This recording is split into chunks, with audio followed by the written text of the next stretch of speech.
Thank you, Jimmy and Donnie. Thank you, Paul, for the inspiration of all you've shared with us and for the blessed restlessness of your life. Thank you to all the social entrepreneurs, those whom we've honored, as well as the rest of you with us here in the Sheldonian and with us virtually.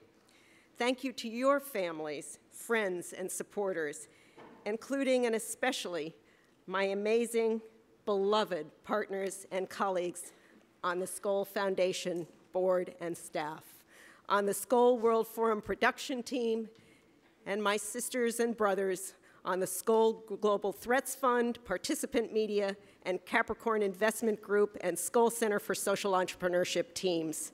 Will you all please stand so that I can thank you?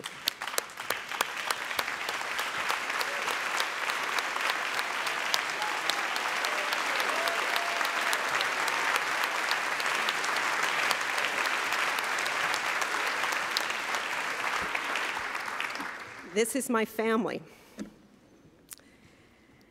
Not far from where we sit, about a mile or so north of here, lies a tract of land that I have walked and returned to for more than 30 years. Known as Port Meadow, it comprises 440 acres, through which a section of the Thames River wanders on its way to London and the sea.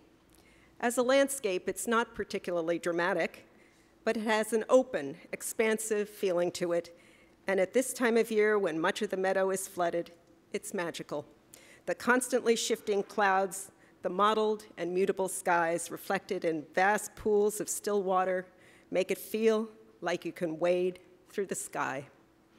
Port Meadow is remarkable, though.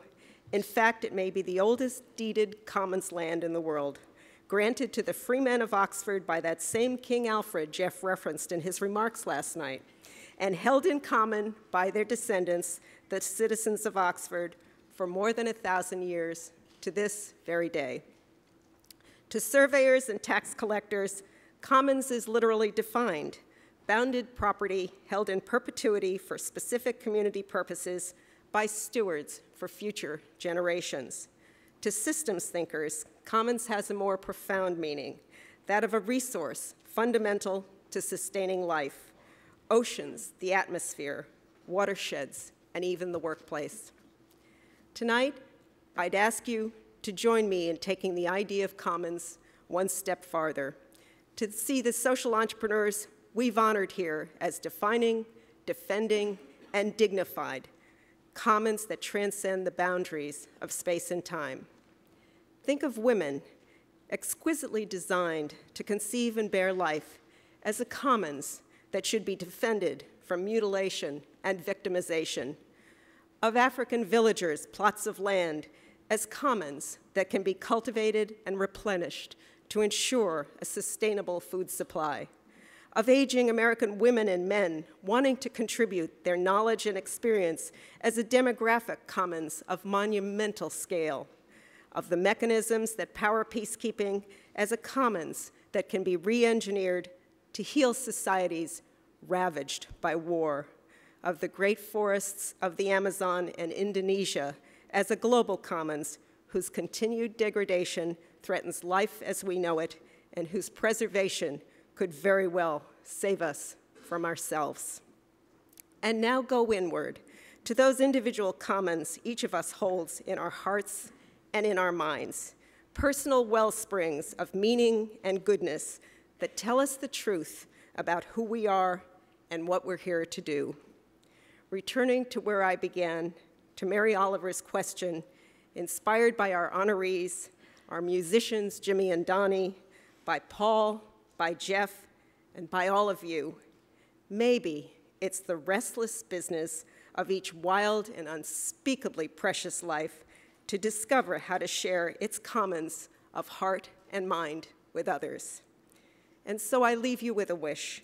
May the great force, Satyagraha, be with you on your journey. May it steel your resolve and fire your creativity when the big guns come out and when the battle feels like more than you can take on.